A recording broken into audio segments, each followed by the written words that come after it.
ต้นอูดูโอ powered by Tross Cross Pro ที่เข้าใจผู้ชายดีที่สุด Midas Window Film in partnership with Tag Heuer Beer Sing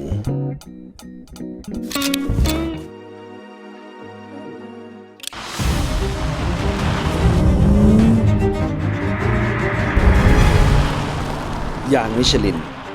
ยางที่เต้นอูดูโอเลือกใช้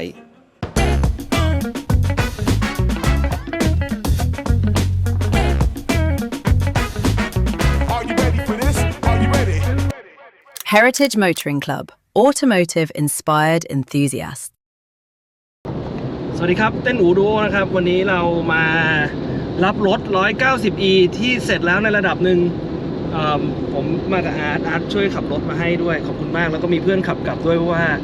ครั้งนี้มันจะเป็นครั้งแรกที่ได้ขับจริงจังหลังจากที่ซื้อมาไปใกล้จะถึงแล้วตอนนี้เราอยู่ลพบุรีโอ้พี่เก่งก็อยู่ลพบุรีนะ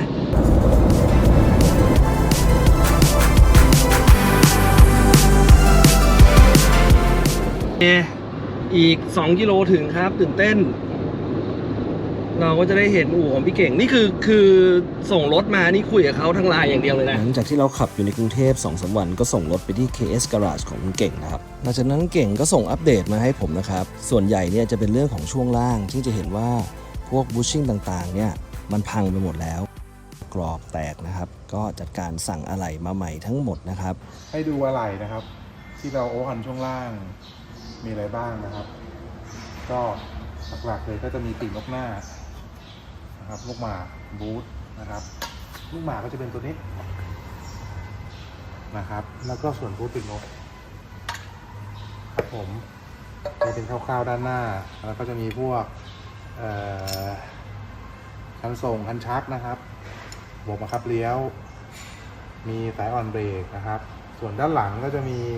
อาร์มตัวปรับมุมโชว์หลังนะครับซึ่งลูกหมากหลวมหมดแล้วนะครับหลวมมากแล้วก็มีอาร์มตัวหลังนะครับครับผมอันนี้ก็จะเป็นซีนเผาข้าง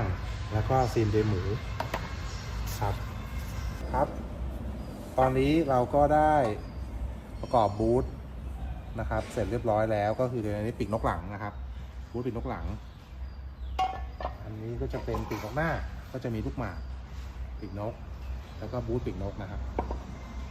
ประกอบเรียบร้อยนะครับเข้ากับของเดิมก็เตรียมประกอบเข้าไปในรถเป็นรายการต่อไปนะครับแล้วเขาก็ประกอบเข้าไปเสร็จแล้วเราก็จะมาดูเรื่องของการแต่งนะครับผมก็เลือกจะชุด AMG นะครับของอาจารย์โต้งนะเพราะว่าผมชอบมันแต่เด็กแล้วที่เป็น Baby Hammer นะครับแล้วก็สั่งสปอตไลท์มาใส่เข้าไปเป็นสีเหลืองนะครับก็อย่างที่เห็นนะครับเก่งๆก็ค่อยๆทำไปครับเพราะว่ากันชนหน้าถอดออกมาก็กรอบแตกไปหมดเลยครับจากนั้นก็เทสฟิตนะครับพาร์ทต่างๆแล้วก็มีเซอร์วิสเครื่องนิดหน่อยนะครับเปลี่ยนกรองน้ำมันแล้วนั้นเก่งเขาก็ส่งคลิปนี้มาครับสวัสดีครับพี่เต้น 190e ของพี่ครับเกือบเสร็จครับให้ชมก่อนครับผมพาร์ท AMG พร้อมคิ้วล้อ 2.36 วาล์วนะครับแล้วผมจัดทรงให้ใหม่ช่วงล่างนะครับความสูงปรับให้นิดนึงครับด้านหลังครับ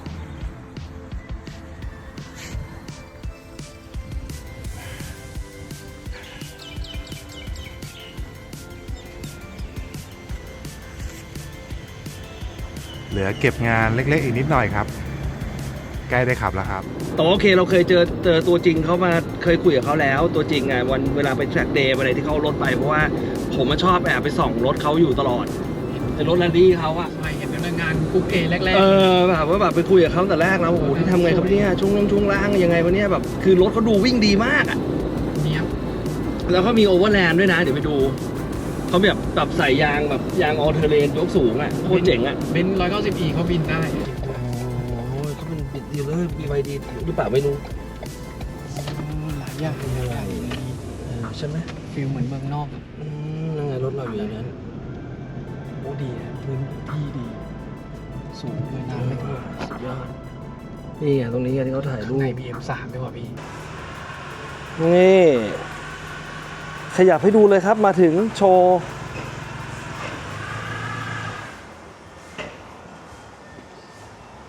โอ้สวัสดีครับเก่งสวัสดีครับ เดี๋ยวพี่ต้องไปเปลี่ยนเป็นยางมิชลินมั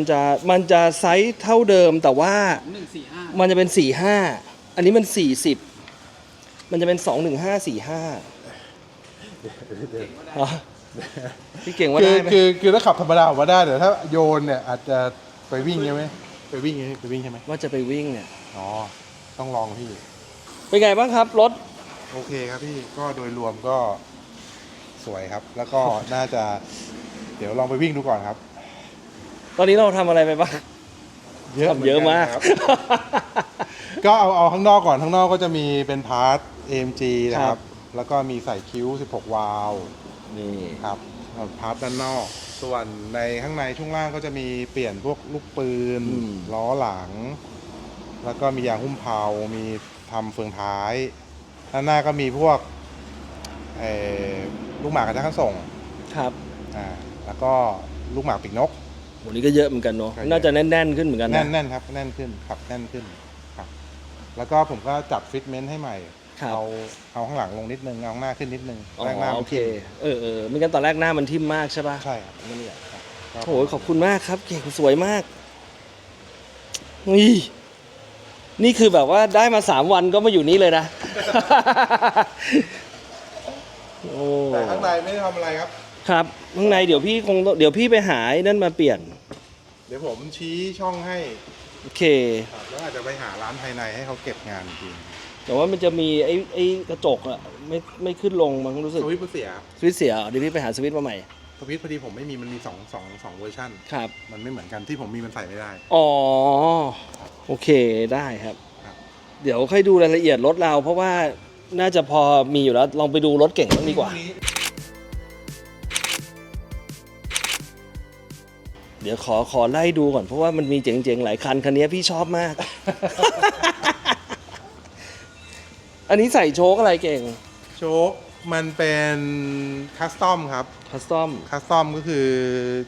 ช่างที่ทำโชครถแรลลี่ให้เขาทำให้ อ๋อนี่ก็ยกแล้วคือยกแบบ ยก เป็นลองทราเวลเลยเหรอ ครับก็ใช้เปลี่ยนสปริงให้มันยาวขึ้น อื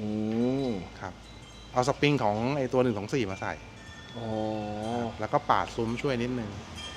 ครับ เจ๋งดี เอารถ อ่ะ ไปวิ่งเล่นที่สนาม เพื่อนี่ทำสนาม ครับสนามจริงๆมันจะเป็นเลสซิ่งเป็นทางเรียบเป็นเซอร์กิตครับแต่ว่าตอนนี้มันเป็นลูกรังอยู่วิ่งไปดูได้ อ๋อจริงๆสนามที่จะทำเป็น3 เซอร์กิต ใช่ เพราะอาร์ตก็บอกว่าจะเป็นเซอร์กิต เป็นเซอร์กิต อ๋อตอนแรกพี่นึกว่ามาทำสนามแรลลี่ ก็คือวิ่งเล่นกันเฉยๆแต่ว่ตอนนี้กำลังบดอัด เดี๋ยวก็เฟสต่อไปคือรัดยาง โอเคอันนี้ก็เป็นโอเวอร์แลนด์รถโอเวอร์แลนด์นะไปแคมปิ้งได้โอ้โหนี่คุณเป็นตะกุยอะไรมาเนี่ย ที่สนามเหรอครับ ฮะ ที่สนามเหรอครับ เชียดอย่างนี้เลยเหรอ ใช่ครับ มันเป็นกรวดเหรอ เป็นกรวดครับเป็นหินแข็ง ดูดิ นี่เอายางธรรมดาไปนี่คงไม่เหลืออะไรเลยบางเนี้ย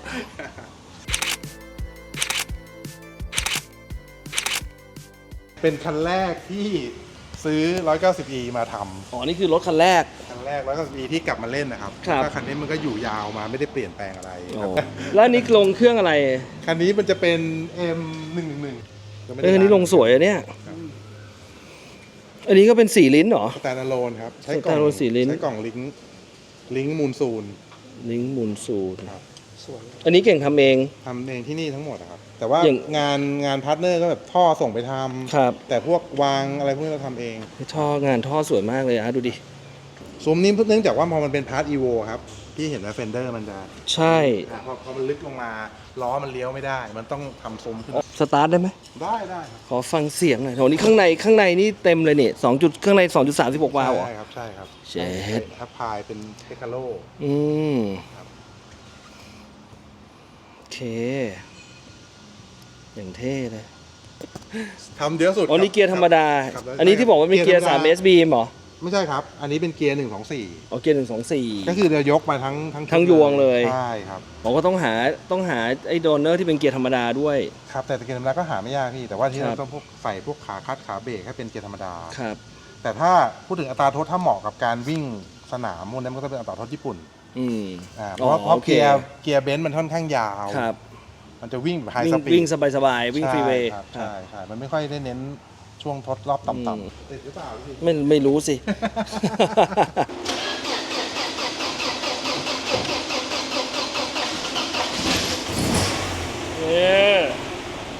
นิ่มเลย เฮ้ย เมื่อกี้ทำไมเห็นมีวัดรอบมันกวาดฟาบแล้วกลับมาด้วยอ่ะ จากกล่องครับ อ๋อจากกลองเหรอ กล่องมันสั่ง โอ้เจ๋งว่ะ อย่างนี้ทำอย่างนี้งบประมาณเท่าไหร่อ่ะ ตัวแปรอยู่ที่กล่องครับ อ๋อ เลือกอยู่ที่เราเลือกกล่อง ว่ากล่องอะไร ชุดสายไฟกับชุดคอมโพเนนต์เนี่ยประมาณ 50,000 แล้วก็ไปบวกกับกล่องแอดออนว่าจะใช้กล่องอะไร อันนี้กล่องอะไรนะ อันนี้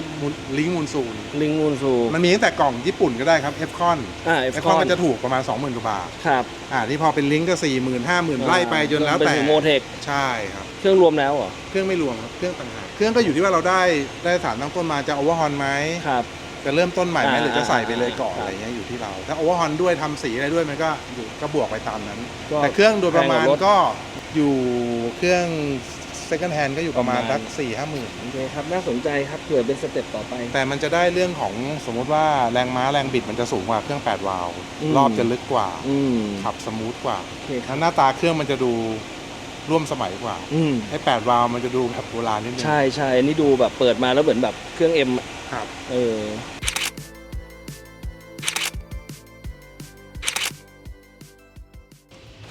คันนี้เป็นเทอร์โบนะครับตองหนึ่งแล้วลงเทอร์โบเหรอโหดจัด กับฟิวเทค แล้วอย่างนี้จะได้สักกี่ม้าเนี่ยมั อัน จะ นี้แผ่วๆประมาณสัก200ครับเพราะว่ามันจะเป็นลิมิตที่เกียร์พี่เพราะว่าเนื่องจากเกียร์ออโต้ถ้าเป็นเกียร์เบนซ์เดิมอะเกียร์มันจะวืดก่อนพอเราทอร์คพอแรงบิดพอบูทมาแรงบิดมาเต็มๆปุ๊บมันจะฟรีก่อน อืม สลิปนิดนึงคัดจะสลิปนิดนึง พังอ่ะพูดง่ายๆว่าพัง แต่ถ้าเป็นเกียร์ธรรมดาก็ได้เลยครับบูทอันนี้ไม่เยอะครับไอ้คันที่เยอะอยู่ข้างในคันนั้นเกียร์ธรรมดา นี่ใครไปกัดล้อคุณเนี่ยฮะใครหิวเนี่ย แอบมาดูห้องทำงานของเก่งนะครับ มีของเจ๋งๆเพียบเลยครับ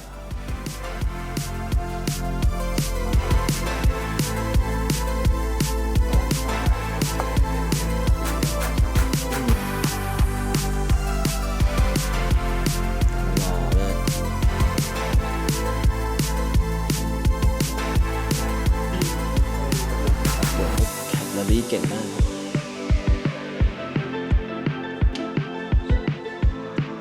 เราไปดูอู่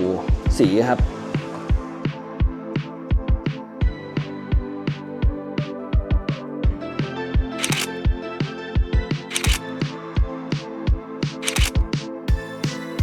อันนี้เครื่องกองหนึ่งเหรอ กองหนึ่งครับกองที่สามอันนี้จะเป็นเกียร์ของ3 FP เราทำการทดใหม่ ครับ แล้วก็ตัวกล่องก็จะเป็นฟิวเทคครับ ครับ พอดีจูเนอร์ที่เราสนิทเขาชำนาญ ครับ เพราะว่าเราต้องไปพึ่งเขาที อื นี้ ม ถ้าเกิดไปเอากล่องอื่นมาเนี่ย มันเหมือนกับว่าเขาไม่ใช่แนวทางแล้วมันจะต้องมาทำแต่มันจูนได้ไหมจูนได้เขาจูนได้หมดแต่ว่าเขาถนัดปุ๊บเปิดปุ๊บแล้วมันไปได้เลยทันทีอะไรเงี้ยแล้วเรามีปัญหาเราโทรกลับมาเขาก็บอกให้เราแก้ไขปัญหาได้ ครับ วันนี้เราไปแข่งแล้วมันอยู่ต่างที่ครับ อืม เราก็โทรกลับมาอย่างเงี้ยเราก็เปิดหน้าจอเขาก็ออนไลน์ได้เลยว่าแก้ยังไงปรับยังไงบางทีมันมีอะไรเกิดปัญหารอบสวิงหรืออะไรต่างๆที่มันเพี้ยนอย่างเงี้ยเราก็เปิดให้เขาดูเปิดคอมให้เขาดูเขาก็โทร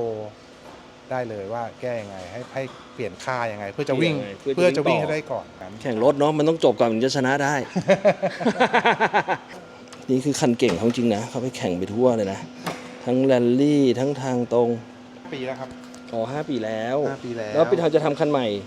ก็คงจะหยุดอันนี้ก็จะเก็บไว้แบบนี้เราก็ ครับ เก็บไว้แบบเป็นที่ระลึกของเราว่าโอเคได้แชมป์3 ปีติดอะไรอย่างเงี้ยพอดีว่า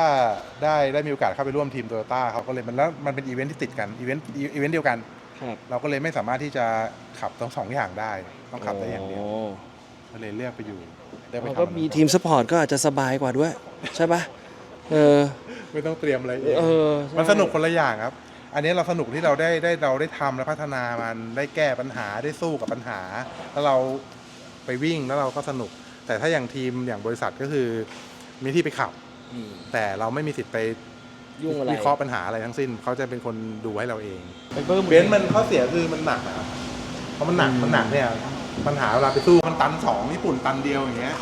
เราก็ต้องสู้แบบว่า อะไรลดได้ต้องลดหมด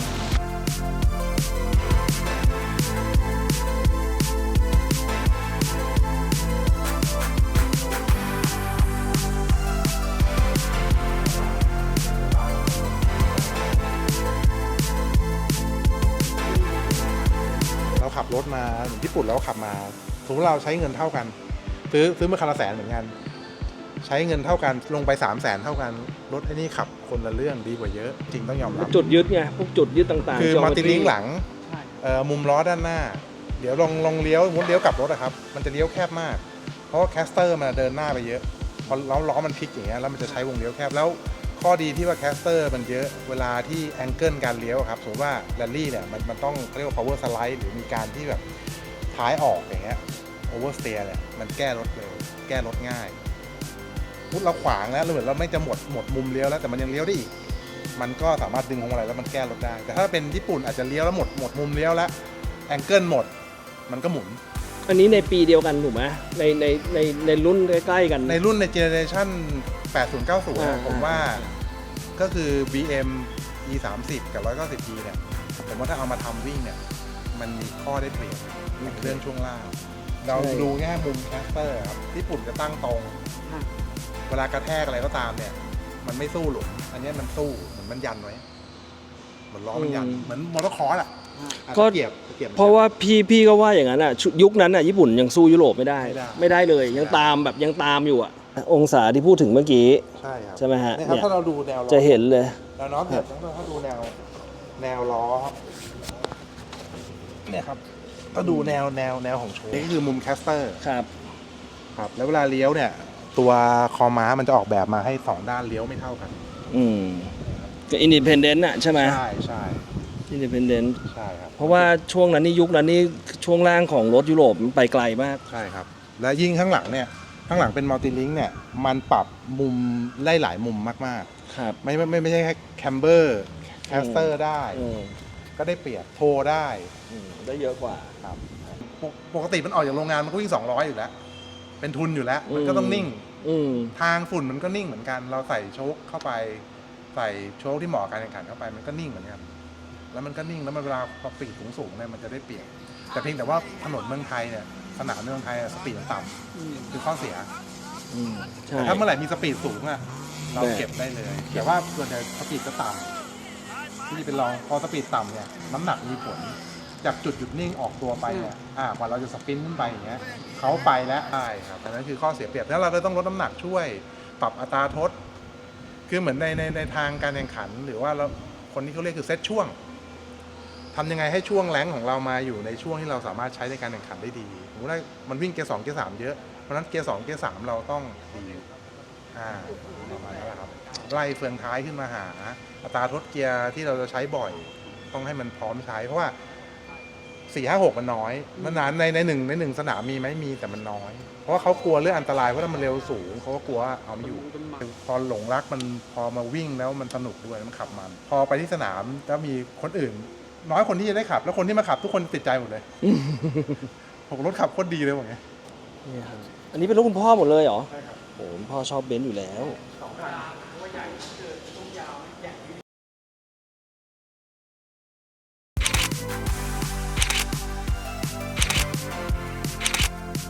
นี่ก็เป็นเทอร์โบครับส่งนี้นี่น่าจะเทอร์โบ ช่วยเปิดรถหน่อย อ๋อนี่ก็รถซิ่งนี่ว่าโอ้นี่ร้านนึกว่ารถบ้านมองจากข้างนอกนี่น่าลงถักเดย์มากโอ้คันนี้เจ๋ง นี่ไงพี่มีนานี่ไงงานดีอะไร ไม่มีเวลาผมต้องไปแข่งโตโยต้า นี่เขาได้แข่งอันนี้เซตโบ คันนี้415มา โอ้โหนี่เกียร์อะไรอ่ะ เกียร์เป็นเกียร์โค้ดของโตโยต้า เนี่ยพอตอนนี้พี่ถามอย่างเดียวเกียร์อะไร เพราะว่าไม่เกียร์เดิมมันไม่น่าจะรับไหว แล้วก็เฟืองท้ายก็จะเป็นญี่ปุ่นแหละครับ อันนี้ก็ต้องมา เพราะว่าเผาขาดไปที่บุรีรัมย์ โอ้ไปวิ่งก็เผาขาด ก็เลยต้องแปลงเป็นญี่ปุ่น ครับ ไม่งั้นไม่รอด ครับก็ต้องทำนะครับ เพราะว่าของเดิมมันไม่น่าจะเอาไหวนะ อันนี้ช่วงล่างก็ทำเยอะ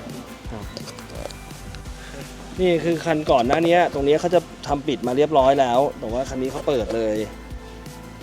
ใช่ไหมคืออย่างนั้นใช่ไหมฮะ ใช่ครับ ตรงนี้ก็คือพอมัน Service อ๋อพอถ้าเกิดใส่ล้อ EVO เนี่ยตรงเนี้ยต้องผ่า ใช่ครับใช่เพราะว่ามันจะติดพอเลี้ยว แล้วถ้าเป็น EVO จริงอ่ะก็ผ่าไหม จริงครับผ่าน อ๋อถ้าผ่า EVO ก็เขาก็ทำ ยูโรแท้มันก็จะขึ้นมาอย่างนี้เลย โอเคบอดี้อันนี้ความรู้ใหม่อีกแล้วครับ สุดยอดคืองั้นถ้าใส่ล้อนี่ก็ไม่ได้ง่ายนะฮะทำชุด EVO นี่ไม่หมูนะเนี่ย นี่ก็สตาร์ทไม่ติดไม่ได้สตาร์ทมาปีนะครับตั้งแต่บุรีรัมย์ปีที่แล้วก็ไม่ได้วิ่งเลยแล้วก็ไปมีปัญหาเรื่องเวสเกตเทอร์โบมันไม่คลายบูทมันบูทสุดท่อไอเสียระเบิด ร้อนใช่ไหม ใช่ครับแล้วมันระเบิดอยู่ตรงก้นเราอ่ะบุ๊บแล้วก็เลยไม่ได้วิ่งครับก็ขับรถไปจอดเก็บ ยอดครับ ทำเยอะสุดแต่ขับน้อยที่สุด อันนี้มักจะเป็นอย่างนี้แหละครับ ทำเยอะสุดขับน้อยที่สุด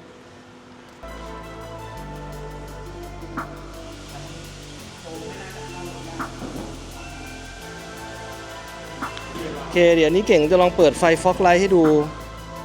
ดึงปั๊บนี่ยังหล่อชุด AMG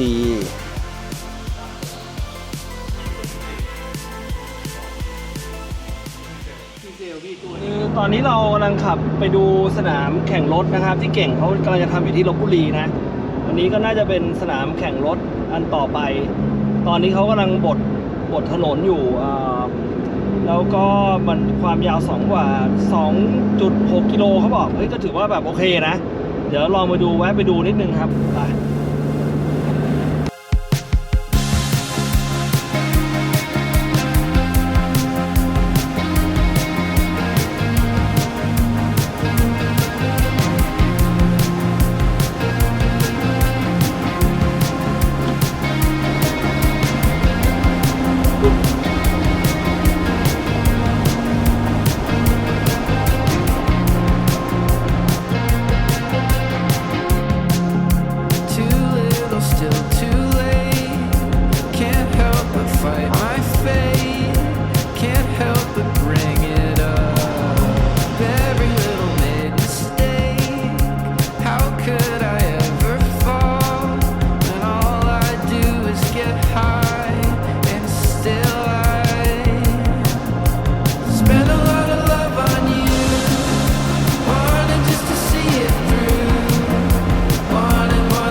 นี่เดี๋ยวเก่งจะพาไปดู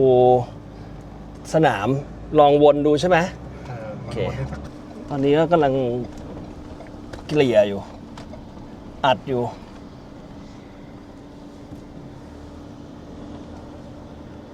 โอ้โหวิวสวยวะอย่างนี้หน้าเขียวๆนี่สวยเลยดิ ใช่ครับหน้าหนาว ใช่ปะ มีต้นไม้มันมีทุ่งทานตะวันที่พี่ผ่านมาเมื่อกี้เป็นทุ่งทานตะวัน อ๋อเหรอ ครับแต่ว่ามันหมดหน้าไปแล้ว ตอนนั้นจริงๆพี่แอบเห็นแล้วแหละ เพราะว่าที่ส่งโดรนมาให้พี่ดูใช่ไหม ครับ แล้ว run off area อะไรพวกนี้ก็คือ มีครับ เผื่อไว้แล้ว เผื่อไว้แล้ว แต่ได้อยู่แล้วแหละ เก่งแข่งรถอยู่แล้วอ่ะ ก็พอจะรู้ว่ามันจะ ก็หลายๆคนก็เราก็ให้พวกนักแข่งครับมาแล้ว ครับ มาวิจารณ์แล้วก็แก้ก็ช่วงที่แรลลี่มาวิ่งก็คือก็ปรับแก้บางโค้งอะไรมันลึกไปโค้งน้อยไป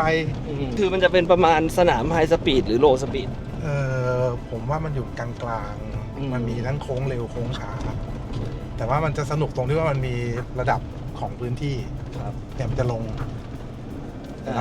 นี่กว้างกี่เมตรเนี่ย ตรงนี้มันมีพิทเลนด้วย มันก็เลย พิทเลนด้วยพิทเลนด้วย โอเค แต่ตัวแท็กมันจะ12 เมตรครับ โอเค 12 เมตรแม็กซิมัมมัน17 เมตรตรง ครับ โค้ง ครับสแตนดาร์ด ครับมาตรฐาน ก็ดีครับยินดีครับจะได้มีสนามใหม่ๆขึ้นมาอีก อีกประมาณเสร็จนานไหมเก่งว่า น่าจะประมาณปลายปีครับ โอเค น่าจะเป็นแท็กลาดยางแล้ว สามารถเอารถธรรมดา ปกติมาวิ่งได้ นั่นแหละ ชวน จะได้ พวก รับ พี่มาก่อน มันจะได้รับได้ทุกคน เพราะแต่พวกนี้มันรับได้น้อย รับแต่รถแรลลี่ รถแรลลี่ยังคิดเลยนะเนี่ย เจอถนนเห็นแล้วว่ายางออเทอร์เลนเละเลย โอเค เยี่ยมครับก็ครับเตรียมตัวครับมีแทร็กเพิ่มฮะ ไม่ไกลด้วยนะ2 ชั่วโมงบรรยากาศดี เมืองรองด้วย เมืองรองด้วย ในมันเขตทหารแต่ว่ามันสามารถที่จะเอารถออฟโหลด อืม เป็นทางแบบคอร์สคันที่ อืม ขับเข้าไปแล้วข้างในมันจะมีเป็นอ่างเก็บน้ำใหญ่ เออ ไปนั่งเล่นได้คือถ้าจะเอาเนี่ยถ้ามารอบแรกอาจจะเอาชุดที่เป็นพวก ออฟโหลดแกงออฟโหลด มาก่อน แล้วเดี๋ยวพาเข้าไปนั่งเล่นแล้วก็วนออกมาก็คือใช้เวลาสักช่วงบ่ายอะไรเงี้ยไม่ต้องมืดไม่ต้องค้างก็ได้ มีแคมปิ้งไหม ตรงนี้ได้เลยครับ ตรง ใช่ นี้ได้เลย ตรงนี้แม่งเป็นลานแคมปิ้งได้เลย ตรงนี้ได้เลยครับตามสะดวก ไม่มีน้ำไม่มีไฟด้วยเอาฮาเลยอะเตรียมของมาอย่างเดียวสนุกดี สนามนี้เสร็จเมื่อไหร่เราคงได้มาลองแน่ๆครับ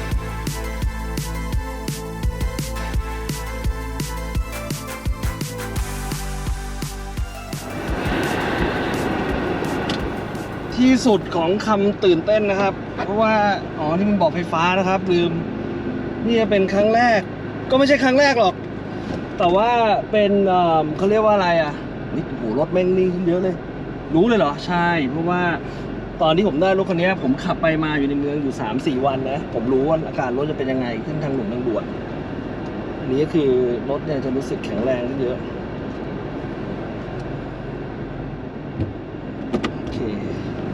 โอเคไม่พูดจริงนี่ไม่ได้โม้นะรถรู้สึกดีขึ้นเลยแค่ได้ออกตัวเมื่อกี้ก็รู้เลยว่ารถเนี่ยดีขึ้นเยอะมากนะครับจากตอนแรกที่เราขับออกจากร้านเก่งซอย4ที่ตรงนู้นตอนวันที่เราซื้อรถอ่ะแค่ขยับแค่นี้ก็รู้แล้วว่ามันดีขึ้นเราจะได้เทสมันจริงจังแหละเพราะเราต้องวิ่งเข้ากรุงเทพประมาณ100 กว่าโลครับก็เดี๋ยวก็จะน่าจะรู้กันแหละว่ามันโอเคไหมแต่ว่าตอนนี้ขับอยู่ก็โอเคนะเบรกเบิกอะไรก็ดีขึ้นเยอะเดี๋ยวค่อยไปรีวิวกันยาวๆแล้วกันเรื่องเลยครับเพราะว่าทำไปหมดแล้วเปลี่ยนบูทชิ่งเปลี่ยนอะไรไปเยอะมากก็โอเคเลยนะผมว่าแต่ว่าก็เนี่ยแหละเรื่องเกียร์กระตุกเวลาเปลี่ยนอะไรอย่างเงี้ยก็กุ๊กกิ๊กอย่างเงี้ยอาจจะต้องอันนั้นแต่น่าจะต้องทำเยอะเหมือนกันหมายความว่าต้องมานั่งไล่รื้อแต่ว่าผมว่าถ้าใช้งานปกติอย่างเงี้ยก็โอเคผมว่ายังใช้ไปได้อยู่ไปเรื่อยๆก่อนแอร์เย็นเพลงเพราะไม่มีเพลงแอร์เย็นเฉยๆแล้วก็ช่วงล่างนุ่มนะครับเมื่อกี้ก็เดี๋ยวตอนนี้เราเข้ามาในซอยเล็กๆถนนเล็กๆก็โอเคเดี๋ยวเราไปดูเวลาเรายิงยาวๆแล้วเป็นยังไงครับ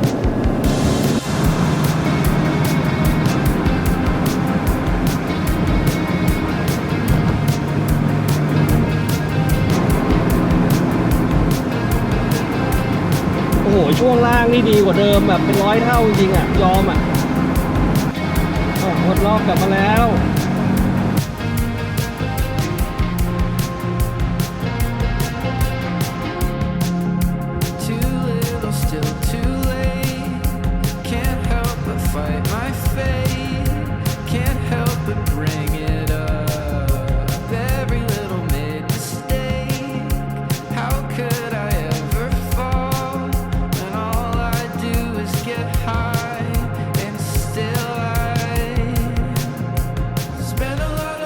ก็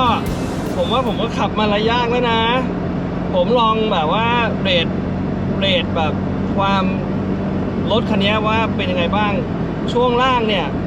ผมให้8 จาก 10เลยเพราะว่าตอนที่มานี่แบบไม่ได้เลยช่วงล่างกุกกักตอนนี้แบบรู้สึกว่าขับเบนซ์มันควรจะเป็นแบบเนี้ยนุ่มๆสบายๆนะฮะพวงมาลัยนี่ดีขึ้นแบบเป็น100 เท่าเหมือนกันให้8 จาก 10เหมือนกันเพราะว่าพวงมาลัยนี่แบบคือคมแล้วอ่ะตอนแรกๆแบบมีเพลย์เยอะมากอันนี้ก็คือแบบคมแล้วนี่ต้องบอกขอบคุณเก่งเลยนะเพราะเก่งเนี่ยเขาทำอยู่3 อย่างเขาทำจริงๆเก่งเขาทำที่ทำให้จริงๆเลยก็คือชุดแต่งพาร์ททำสีนะครับอันนี้ให้10 เต็ม 10ไปเลยเพราะว่าผมแม่งโคตรดีใจเลยได้แบบพาร์ท AMG อะไรเงี้ยแต่ว่าไม่ใช่แท้นะแต่ว่าก็เป็นพาร์ท AMG เพราะว่าผมชอบลุคนี้อยู่แล้วเป็นแบบเป็น Baby Hammer อย่างที่2เนี่ยจริงๆที่เขาไล่ให้คือช่วงล่างนะครับตอนนี้ช่วงล่างนิ่งสนิทเลยแล้วก็อย่างที่3เนี่ยก็คือพวงมาลัยนะครับแล้วก็จูนเครื่องให้ ซึ่งตอนเนี้ยปัญหาใหญ่ของเราคือเกียร์นี่แหละแต่ว่าถ้าเกิดโอเคมันวิ่งอยู่แล้วสัก120อ่ะเรื่องเกียร์ก็ไม่ใช่ปัญหาอะไรแต่ว่าถ้าแบบเหมือนเหยียบให้มันคลิกดาวน์ให้มันเลยมันกระตุกมากซึ่งอันนี้เมื่อกี้คุยกับเก่งแล้วเก่งก็บอกไปรีวิวเลยแล้วกันพี่เพราะว่าเกียร์รุ่นนี้ก็ไม่รีวิวไม่ยากก็เดี๋ยวผมอาจจะคุยกับเขาคุยเก่งไว้แล้วว่าอาจจะหาอู่ในกรุงเทพทำอาจจะเป็นอู่ที่อู่เขาพาไปใช้อยู่แล้วอ่ะก็อาจจะให้เขาไปทำที่อู่นั้นนะครับก็แค่รีวิวเกียร์ก็ต้องกลับมาดูว่ารีวิวเกียร์เสร็จแล้วเป็นยังไงแต่ว่าตอนนี้ถ้ามองแล้วคือขับใช้งานเนี่ยสบายมากพอมีเวลาก็อาจจะไปเปลี่ยนวิทยุซะหน่อยให้มันใช้งานได้อะไรเงี้ยแต่ว่าแอร์ก็เย็นดีแต่ผมไม่รู้มันมีกลิ่นมาจากข้างนอกเยอะเหมือนกันแต่ว่าปุ่มมันใช้ไม่ค่อยได้แล้วก็อาจจะต้องมาไล่ปุ่มพวกแถวคอนโซลเนี้ยอย่างปุ่มฉุกเฉินกดไปก็ยุบลงไปเลยอะไรอย่างเงี้ยซึ่งอันนี้ไม่เกี่ยวเลยกับเก่งเขาไม่ได้ทำให้ก็เดี๋ยวจะไปหาร้านเก็บงานพวกนี้อีกหน่อยหนึ่งผมว่ามันก็น่าจะสวยงามแล้วล่ะระหว่างนี้ผมสรุปค่าใช้จ่ายครั้งนี้ก่อนแล้วกันนะครับ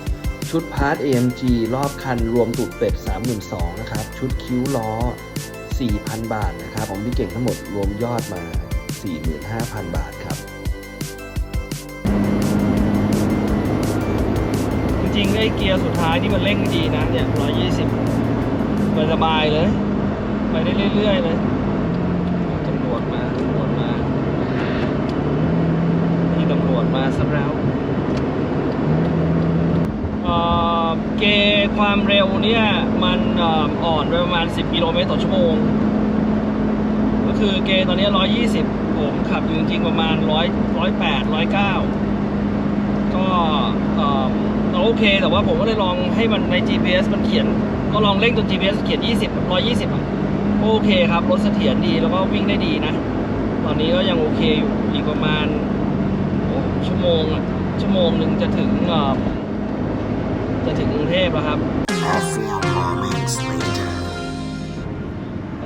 ผมมีปัญหาขั้นอย่างแรกแล้วก็คือมันมีกลิ่นมาจากแอร์นะกลิ่นคล้ายๆกับพลาสติกไม่ไหม้อ่ะ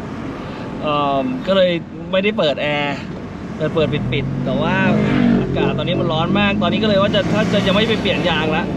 เดี๋ยวจะกลับเข้าไปที่ Impact Speed Park ก่อนตั้งลำก่อนเพราะว่าแม่งไม่ไหวนี่มันร้อนมากเพราะแอร์มันก็เย็นแต่กลิ่นมันแรงขึ้นเรื่อยๆครับก็เลยเดี๋ยวไปตั้งลำก่อนเพราะว่าเหมือนกลิ่นพลาสติกไหม้อะ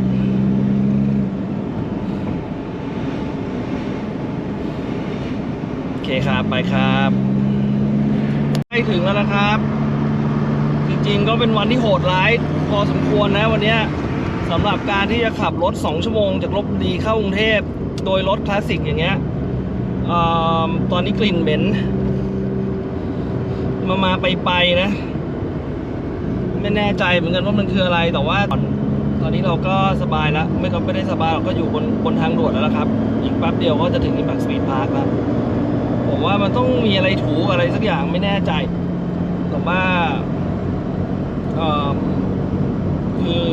มันก็อึดนะถ้าถามผมอะบรรยากาศมันร้อนมากตอนนี้กลิ่นมันดีขึ้นกลิ่นมันมาไปแต่มันมาแล้วมันแรงมากคล้ายๆกับไม่รู้อ่ะเหมือนกลิ่นพลาสติกไหมอะไรอย่างเงี้ยงงอยู่เหมือนกันไม่รู้ว่าคืออะไร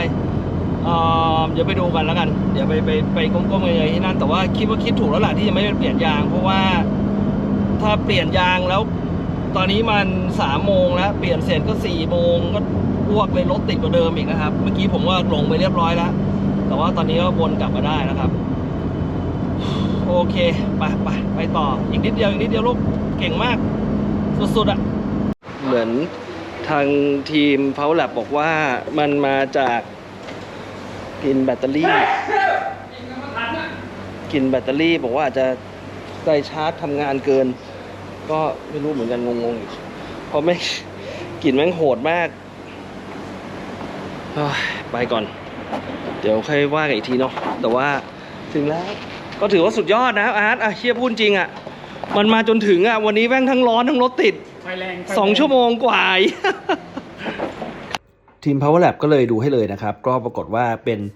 เจ้าไดชาร์จเนี่ยนะครับมันชาร์จไม่หยุดนะครับจนตัวเองมันไหม้ไปเลยนะครับก็โชคดีที่ไม่เกิดไฟไหม้ขึ้นมานะฮะเจ้าไข่ต้มมันก็พาผมถึงกลับกรุงเทพได้อย่างปลอดภัยเราก็จากการเปลี่ยนไดชาร์จเปลี่ยนยางนะครับเพราะว่าเราจะวิ่ง Time Attack Classic Time Attack พรุ่งนี้นะครับก็ติดตามชมตอนต่อไปนะครับขอบคุณมากนะครับ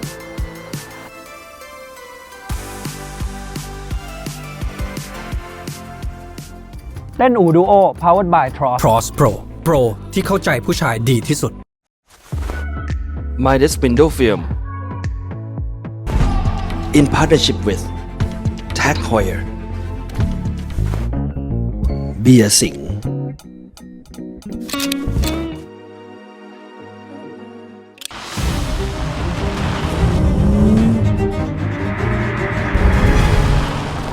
ยางมิชลิน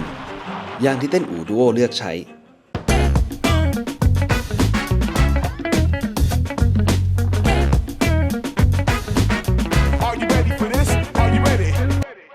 Heritage Motoring Club, automotive inspired enthusiasts.